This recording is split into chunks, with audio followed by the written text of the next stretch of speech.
Historically, the International Monetary Fund has relied on a single economic model, a traditional prescription, whose full effectiveness has not been proven in economic crises in countries that have suffered from structural and complex problems such as the one that Lebanon is currently suffering from. This model relies on two basic aspects: a soft role of purely technical advisory strength,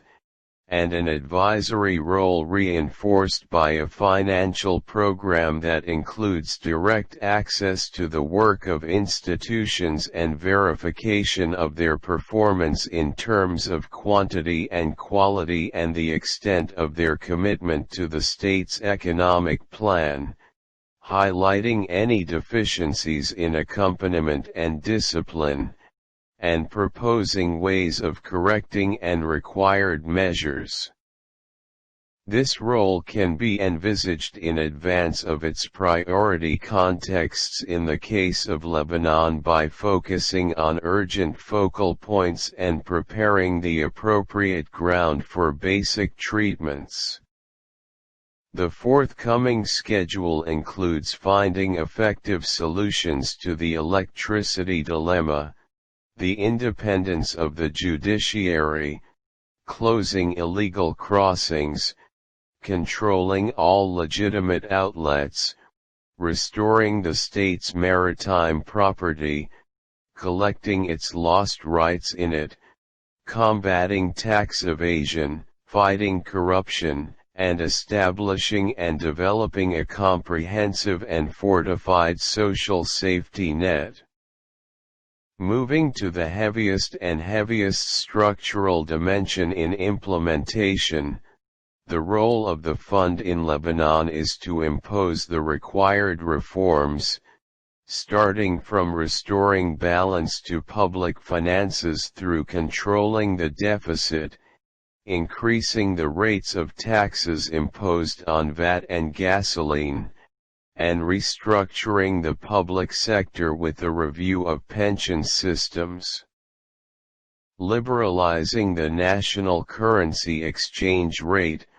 reducing the government debt ratio to between 60 and 80% of GDP, and setting controls to limit it to this margin. Realistically,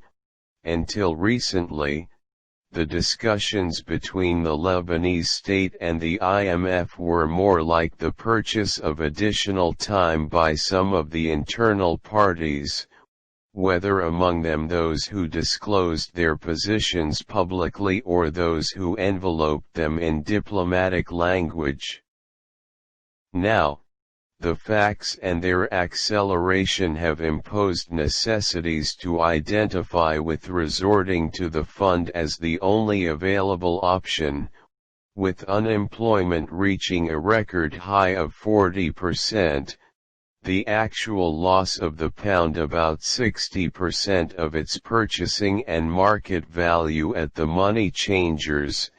and the debt ratio exceeding 150% of the GDP. The economy has entered a negative growth phase, and there are no opportunities to obtain financing from external sources. In addition to these pressing data, a new,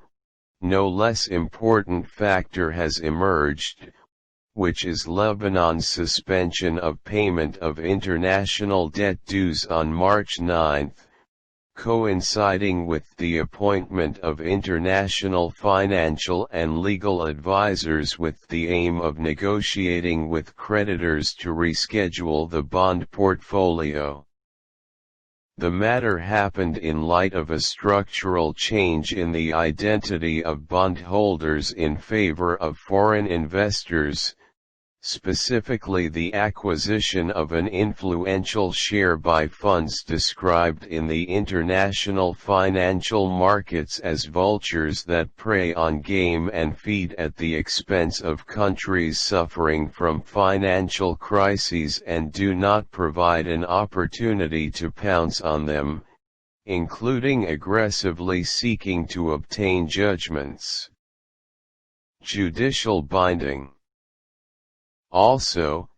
the debt rescheduling requires the provision of guarantees for the possibility of paying it in the future,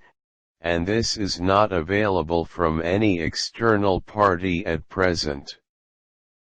Resisting the role of the fund is based on the fact that any complete program that includes financial aid would allow the IMF mission to enter the main state institutions and impose serious reforms. It is understood that reform is an enemy described for power, utilities, corruption, and preventing the state from regaining its sovereignty. As the severe crisis and its painful repercussions impose on the livelihood of citizens and the national economy, the government must reflect a different picture in commitment to reform, unlike the record of evasion and procrastination that governments previously used to do. This is an already necessary condition to obtain external support and to motivate donors at the CEDRA conference. It now appears that this resistance has begun to recede and has subsided due to the complex conditions that the country has reached and its economic and social conditions, especially after its slide into collapses that resemble an earthquake with high-degree continuous setbacks. However, the verdict on the credibility of the new position suffers from real doubts that can only be dispelled after the implementation of the rescue program and its graduated stations has begun. So far, the state has not defined serious and objective directions for treatment. What is required is that it decide its issue regarding the mission that it will entrust to the IMF, the limits of this mission and the desired objectives of it. Not required, and we must not agree to the traditional recipe for the box. The model that is suitable for Lebanon can range between soft direct intervention or remote intervention through the task of the technical advisory dimension, advice, and guidance regarding the economic plan that the government is currently preparing and intends to announce soon, especially in terms of assessing the correctness of its vision and the foundations on which it is based, and measuring the effectiveness of its executive mechanisms in achieving its goals, as well as the extent of matching standards of transparency, verification, control, and accountability that guarantee effective management and immunity against corruption. It is also very important to enable the fund to view the data in all its stages and evaluate them accordingly,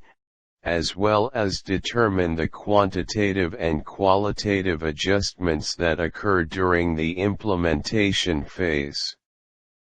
and also to keep pace with the implementation of the current year's budget approved by the current government, and then neglected to mention anything new about it later. In addition to implementing basic reforms related to electricity, the public sector, indebtedness, tax evasion, and controlling outlets, while avoiding the burden of burdening the popular groups, especially the low incomes that are already burdened by the repercussions of economic downturn, inflation, unemployment, and exchange rate fluctuations. In parallel, any rescue operation for Lebanon requires effective tools to stimulate growth, foremost of which is restoring confidence in the banking sector, and not only by recapitalizing or restructuring it, but by regenerating a renewed apparatus that is fully aware of the right and wrong aspects of its previous career and why it has lost the trust of confidence with its customers, and in a way dramatic and fast, with the aim of defining the obligations that ensure restoring this confidence. Rebuilding its administrative and competitive capabilities as required by the assets of modern banking, changing its strategies and business plans, and enhancing its services and products to meet the needs of the productive economy and the financing needs of its clients.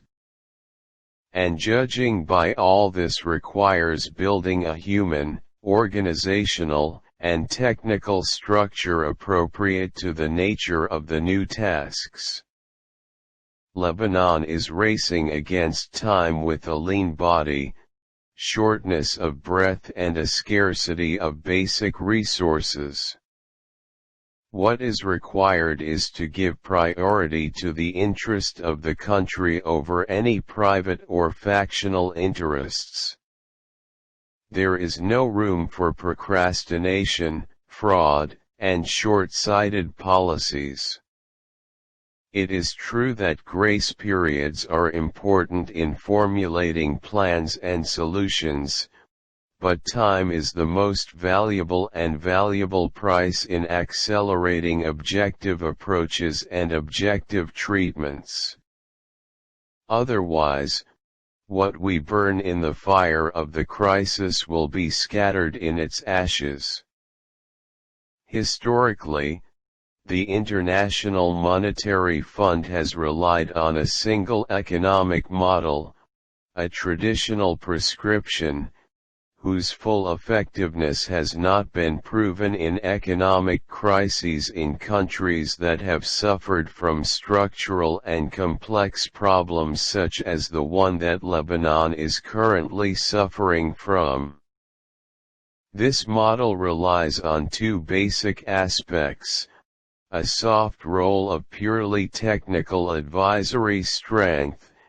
and an advisory role reinforced by a